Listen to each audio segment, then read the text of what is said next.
Hey everyone, I welcome you all to this video. And today in this video, we are going to discuss about what is Power BI and why do we use it. Then we will discuss about Power BI components and general workflow.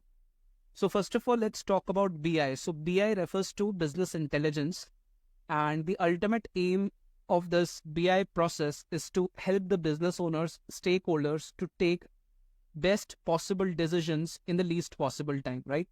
And tools like Power BI facilitate this process. And Power BI is basically nothing but a Microsoft's product, and it helps us get useful insights from the data. So generally, the data that we get, it is not in a form where we can get useful insights and information from it.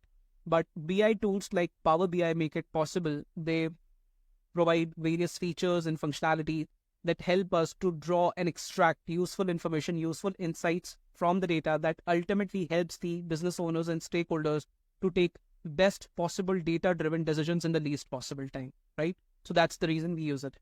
Now let's talk about different components of Power BI. So Power BI, in general, it has 5 components, but we will discuss about 3 basic elements, and the very first being Power BI Desktop, the second one being Power BI Service, and third one is Power BI Mobile Applications.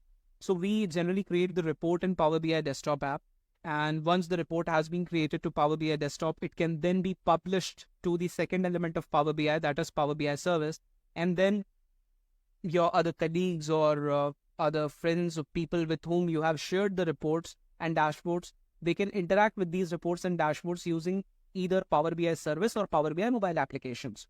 So for that purpose, we can use Power BI Service and Power BI Mobile Applications as well. And Power BI Mobile Applications are available for all sorts of devices. Now let's talk about the general workflow. So in general, in the very first step, we will bring the data to Power BI Desktop app. So data gathering, point A. So data gathering refers to bringing the data to Power BI Desktop app. Then B, once you've brought the data to Power BI Desktop, as I already told you that the data is generally, it is not in a form where we can directly use it for reporting purposes. So you can clean, prepare, and structure the data in Power BI Desktop itself.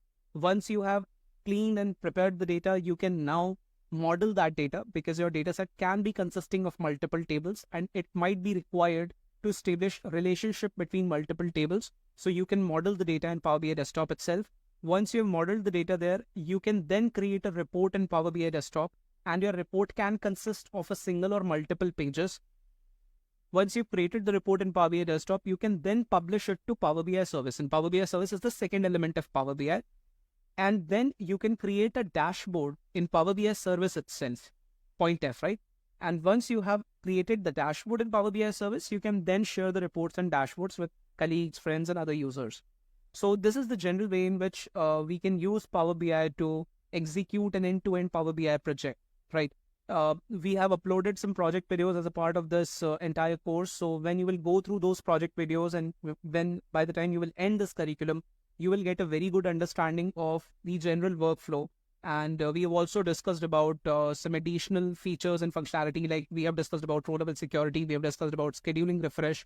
So you will get a better understanding, a better idea of project execution, and all this will certainly help you in clearing an interview, right? So this course has been created keeping interviews in mind. Whatever is important and relevant from an interview's perspective, we have tried to cover all that part in this course, right? So you can watch this video now, and once you complete the course, you can come back to this video again, and you can just have a look, and it will you will see that your understanding about general way to execute the project will enhance.